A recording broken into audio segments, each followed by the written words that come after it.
Hello, Linda from Curtin Creative Gallery here to read another chapter of The Spending of Life's Breath by Amanda Grace Windward.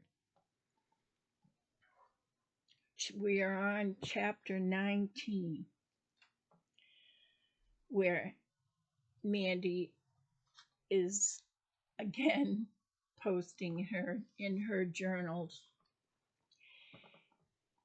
for April 21st, 2000. And she says, I beeped Roger at 10:30 a.m. and we talked. I asked him where he was and he said, "Do you need to ask?" He said, "I'm leaving to go to Luke's now." That's his brother. I said, "Why bother?"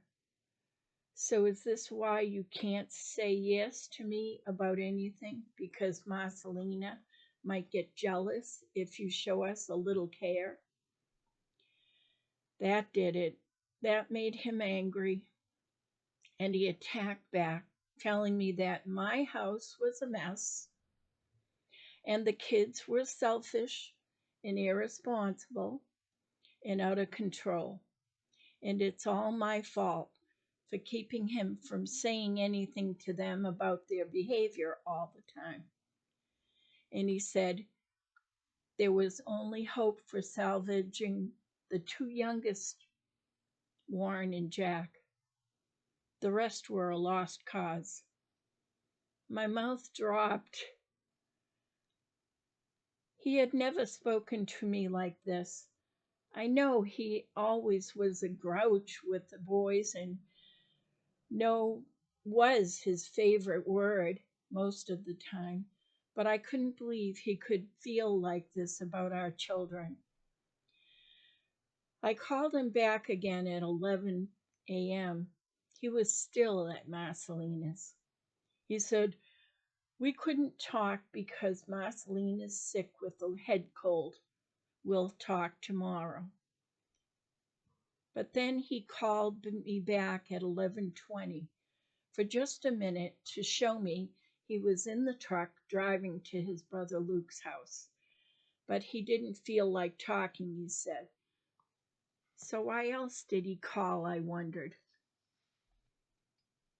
April 23rd, 2000 to April 29th, these journal entries, next ones.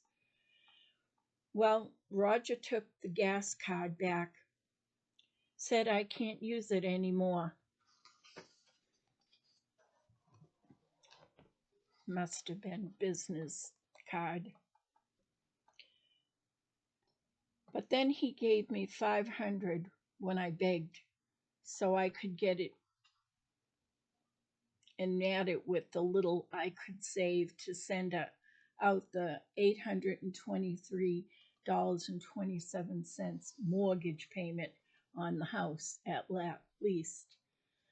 Again, no grocery money for the week, so I went and volunteered to pick up bread at Shaw's one day a week for community action in Salem, and they gave me a few groceries. Of course, some bread. Thank goodness. April 28th, 2000, another journal cry from Mandy. Roger, why do you have to do this to us? God help us. Please stop this from happening. Please keep us together and heal us. Please don't let this terrible thing happen to us. Send your angels to protect us from that woman. Please don't leave us lost in this dark wilderness. Make this stop. Please, God, send a feeling of love for me and the children back strong into Roger's heart and spirit. Let him see me in front of that evil woman. Drive a safety dividing wedge between them both. Make him see he is going the wrong way. How can this have happened? What is this garbage? Guide me. Show me how to handle this. Help him. Why did this happen? How could our bond have been so easily broken? Can he really want to leave me for her? Roger, how could you let this happen? I thought you loved me. How can you hurt me this deeply? When is it going to end? I cannot stand this pain. God, please send him home to us. How can he go for a divorce from our life together, cutting us in half like this? How can he live without his family? Why is he doing this? Next journal entry is on April 28th, 2000. Mandy writes, there is more house taxes due. They want 3,113.73 ASAP. I had no idea we were so far behind in our taxes. Going through all the bills Roger has left is shocking. He should never have been overseeing the bills. There is no way I can pay for it all now. I paid a payment on my Fashion Bug account. It will be a while before I can afford to buy any clothes there. Thank goodness for Goodwill stores, or I'd have to go to work naked. I hope you're enjoying your new wardrobe you bought instead of feeding your family, Roger. Roger didn't show up with the child support this week, and what was more hurtful, he promised to show up Friday for his son Charles' prom with his tax money. Neither Willie, Charlie, or I had any money to get his tax out, and we waited and waited, but Roger did not show up or answer his phone. I scrambled over to my mother's and was able to borrow the money from her just in time so Charlie could get his tax out and finally get ready to go to the prom. Thank goodness and thank God. And Charlie was so handsome and stood so straight and strong. I was so proud of him. How could Roger say Warren and Jack are the only sons worth salvaging, like our other children are unworthy of him? Why couldn't he be here to see Charlie for his prom on this important day? I was unable to reach Roger until Sunday, and he said he had left work Friday early to go get a bobcat to do some work, something out Marcilina's backyard to her new house and work on her garden, and he had totally forgotten about Charlie's prom and the tax money he had promised. If he gave me the child support money that week that he was supposed to have given me on Friday, it could have helped. I wouldn't have had to go looking to borrow the tax money from my mother at the last minute. Thank goodness she was home at the time to save Charlie his prom night. April 29th, 2000. Roger, you really are a broken, dead-spirited man. I am beginning to realize how I had been trying to breathe joy into life, a life shared with a man full of angry, negative for all those years. It was not easy, but I believed you didn't want to be like that, so I hoped for you, and I thought you were trying to grow and live a good life and wished to be a good man. I guess you deserve an award for the great acting job you did trying to convince me for all those years that you meant it when you said you wanted to be a good husband and father, but reminded me of that recently. You now say that you humored me all those years. Why would you do that? Why would you say that now? And you know what you were like? You know what you were like. Your first answer to everything was always a quick no. When people would call and tell me to tell you they needed you, to help them with something, you would always say, "Tell them no, no." Then I would say, "I'm not going to call them back and tell them no. You have to, and tell them if that's how you feel." But then after you thought about it, you would call them back and say, "Oh, yeah, I'll help you." I would never tell people you would grouchily say no about their calls. So I covered for you time and time again. So people always thought you were so kind and generous and helpful. What a sweetheart. Maybe I should have just called them back and just said, "No," he said, "no.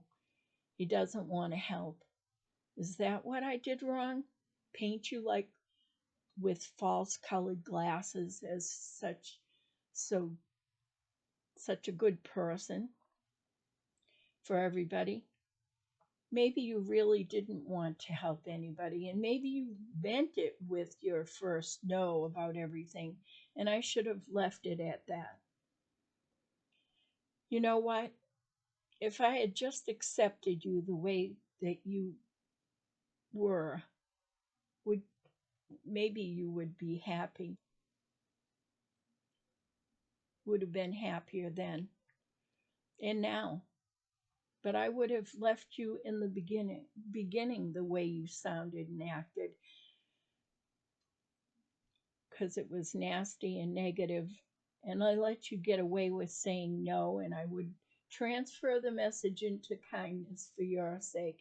And everyone thought you were such a good man and even a hero. But down deep, I know alone you weren't at all such a great guy. I guess down deep you were just a miserable and mad like your father. When I would make you rethink it and make a nicer decision, I should not have covered for you, and I should not have kept it going all of our married life to make you the hero and me a fool. Truth was, you could take any joyful moment and sour it with a miserable word, a look, or an action. You were never happy about anything. It seemed making the kids walk on eggshells, so why should I fool myself any longer into thinking you gave two triggers about anything or anyone in all those years?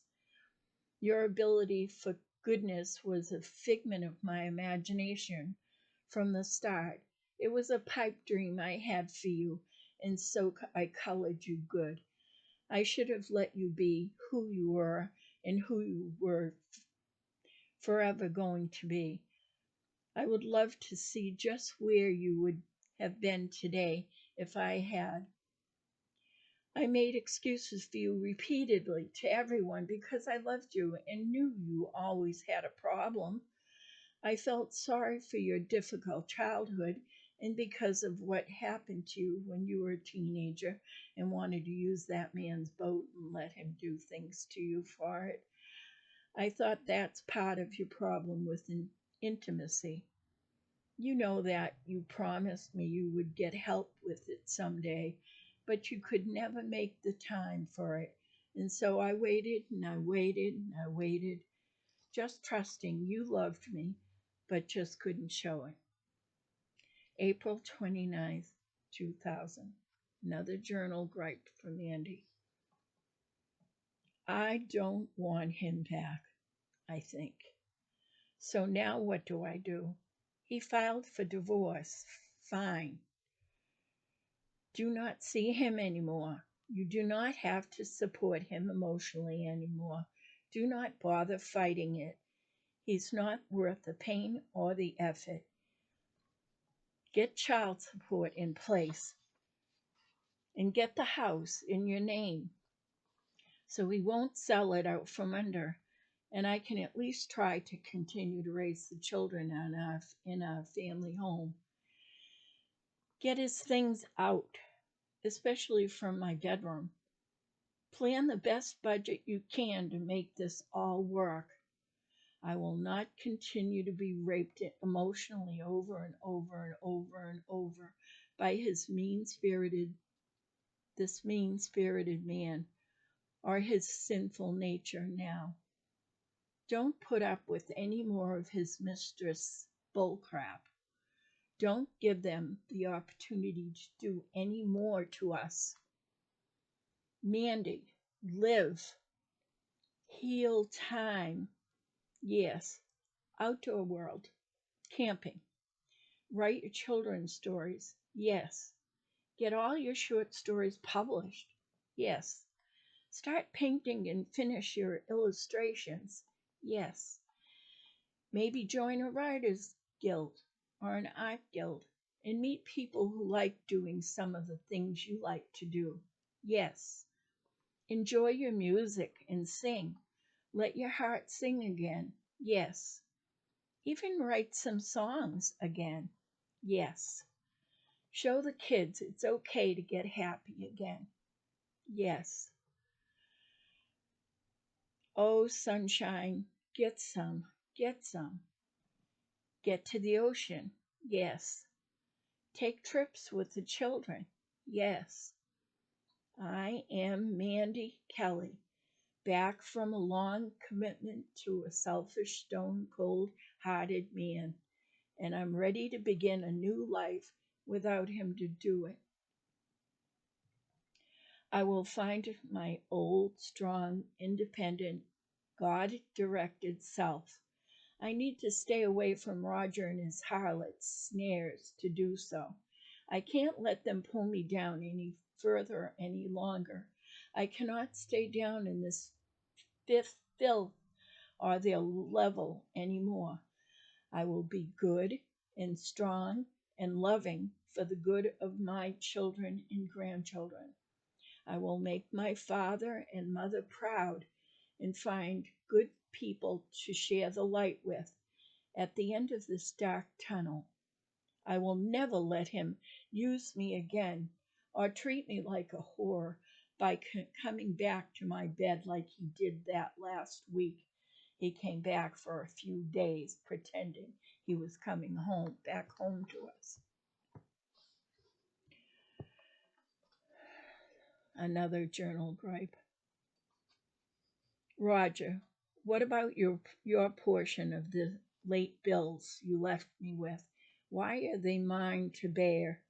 Why couldn't you at least help fix our home to a safe completion for your family to still live in? Why can't you help maintain it until the last child is out of school at least? Which is another 6 years. You left me to have to make the family van payment, maintenance, and repairs. You slack on child support. What about medical insurance and copays? What about the alimony I deserve for my 30 years of stay at home devotion to your building job skills? Why couldn't you help with my job skill building now to be able to get a career that might help me support the children in our home? We both made the decision that I would be a stay-at-home mom and those we would be raising a large family of children, and that you would build your job skills and be the breadwinner for the family. This decision was made before we got married because we adopted instead of having our own children. We were fortunate in having adoption subsidy that reached $2,000 a month to put towards the children's expenses. If we hadn't adopted, we still planned on having about 12 children, and we would not have had that assistance. The last subsidy was this past January, and you left 2 months later. Randy just turned 18, and Warren and Jack and Walden all need your help as a father, too, under 18 ages. You promised me that it would be my turn now to be able to pursue my writing skills and become an author, but instead you leave me to have to find better means of support without much for job skills or even time to heal from my injuries from that terrible accident I had just months ago. You should continue to be responsible for the needs of your wife and family. May 7th, 2000. I caught up on the payments for our home equity line finally. I paid the money store equity line $420 this week. Now I only must send $200 each payment from now on. If I can continue to make steady payments, maybe I can eventually begin to get ahead on it and start improving our very poor credit from Roger's mismanagement. May 13th, 2000. Unfortunately, it seems my life continues a downward spiral. Marcilina appears to be unaffected by what she has done to us all by luring my husband away like she has. What can I do? How can I stop this? Should I even try? I sure would like to knock them down off their rotten game playing pedestal, or maybe just want to step aside and hope they fall flat on their faces. I wish I could take them both down a peg with their acting too good for our family now. What should I do? Dear God in heaven, why can't I let go and let God and trust? I just keep wondering, how could she be so horrible? How could he? How could I have let this happen to us and not noticed before it got to be too late? Why did this have to happen? I still find myself crying inside. Please, someone do something to stop this. It hurts so much. It makes me hate him.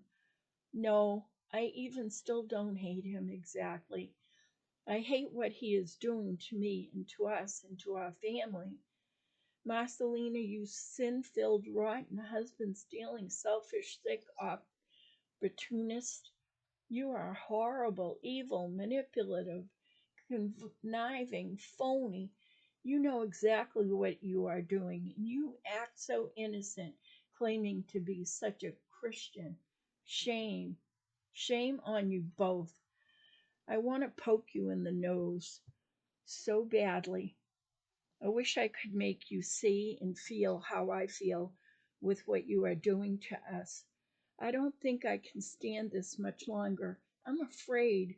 You are splitting me and my family into a million pieces, toppling my home and all the safety and security we felt. All of us are feeling abandoned and scared. You have no shame. I should kill myself in your driveway. No, in your bed. Let Roger be left to explain to our children, my parents, and all our friends, and all who think they have fooled, saying they're just friends. And I couldn't leave them to endure such a thing, but I'm slipping. I don't feel adequate or in control of my life any longer. I wish more for my family than this. Roger's gone and I'm a mess. I've got to somehow pull it together and get back on my feet. Roger, the sins of the father visit on the children. The pain of this all sends its ripples through everyone who has loved you and you have walked away from for this so-called new life you want so much. We were supposed to be one under God, you and me. I cannot get up from the ground you have beaten me down to. I hate you. I hate Marcilina. I want to knock sense into you and punch her in the nose. But vengeance is mine, saith the Lord. That's the end of chapter 19. A lot of Mandy's gripes into her journal. Next, we move on to some more journal entries when we read chapter 20. Hope to see you then. Good day, everybody.